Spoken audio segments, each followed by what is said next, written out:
गेल्या आठवड्यात वसई-विरार शहर महानगरपालिकेच्या विशेष तोडफोड पथकाला नालासोपारा पूर्वेतील अवैध औद्योगिक युनिट पाडण्याच्या कारवाईत माफियांच्या अडथळ्यामुळे रिकाम्या हाताने परतावं लागलं।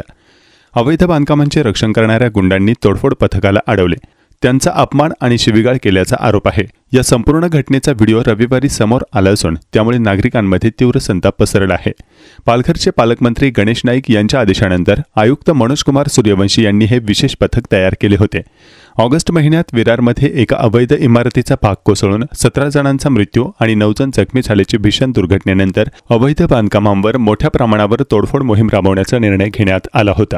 घटनेच्या दिवशी वरिष्ठ लिपिक, अभियंते आणि इतर कर्मचारी अशा डझनभर जणांचं पथक वाकणपाडा, पेल्हार, नालासोपारा पूर्व या ठिकाणी पोहोचले होते। अवैध औद्योगिक युनिट अद्याप बांधकामाधीन असून बांबूंचे आधार दिसत होते। तोडफोडीसाठी अवजड यंत्रसामग्रीही आणली होती। मात्र काही गुंडांनी युनिटमध्ये लगेचच कागदाच्या भंगाराने भरलेल्या पोत्यांचा ढीग टाकला आणि एवढ्यावरच न थांबता एक व्यक्ती आत बसून तोडफोड रोखण्याचा प्रयत्न केला। त्यांनी आम्हाला बांधकाम पाडू दिले नाही, फक्त शटर काढता आले, त्यापलीकडे काहीही करता आले नाही, असे या कारवाईत सहभागी असलेल्या व्हीव्हीसीएमसीच्या एका अधिकाऱ्याने सांगितले। त्यांनी पुढे सांगितले की आमच्याकडे पोलीस संरक्षण नव्हते, परिस्थिती चिघळण्याचा धोका असल्याने पुढील कारवाई करता आली नाही। या अयशस्वी कारवाईनंतर पथकाने स्थानिक पोलिसांना लेखी विनंती दिली असून पुढील वेळी तोडफोडीची कारवाई यशस्वीपणे पार पाडण्यासाठी पोलीस बंदोबस्त पुरवण्याची मागणी केली आहे।